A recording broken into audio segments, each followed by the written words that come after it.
Talking Auburn football with Benjamin Walk. You can catch him on SEC Country right there with Auburn football coverage. The spring game coming up on April 7th. So you mentioned the best friend of a quarterback, Jarrett Stidham, would be the running game that has been staunch for the past 2 years. And those two guys move on to the NFL. The monster 2 years ago, Cam Petway, and the monster in a different way, a more explosive back in Kerryon Johnson this past season with almost 1,400 yards and 20 total touchdowns, as he was also effective out of the backfield as a pass catcher. So it's wide open in regards to who's going to be that guy or the group of guys.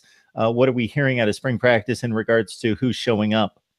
Well, Gus Malzahn has a track record of just, running one guy. I mean, last year, Kerryon Johnson was running it 30 times a game by the end of the season. Cameron Petway in a similar boat in 2016.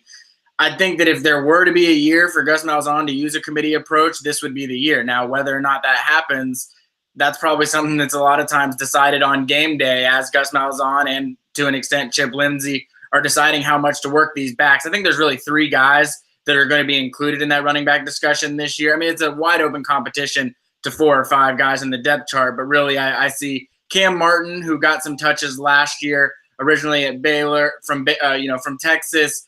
Was originally committed to Baylor and showed up at Auburn late. He's an undersized back, but he has experience in this Auburn offense, and he has an explosive element to him that not many other guys in the conference are going to have.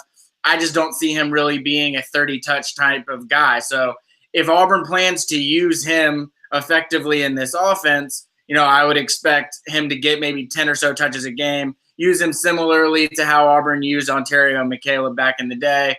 And then they would either go with an approach of Jatarvius Whitlow, who will be a redshirt freshman, who was a low-rated guy coming out of high school, but he really looks like an SEC running back. And then Asa Martin is the incoming freshman. He was, Mr. Football in the state of Alabama last year, chose Auburn over Alabama. He'll be a true freshman. Gus Malzahn hasn't used true freshmen a ton at the running back position since he's been at Auburn, but if he were to do it, Asa Martin might be the guy. I mean, I kind of think that this will be the year that Gus Malzahn sort of, takes that committee approach at running back, which he has sort of, not wanted to do in recent years.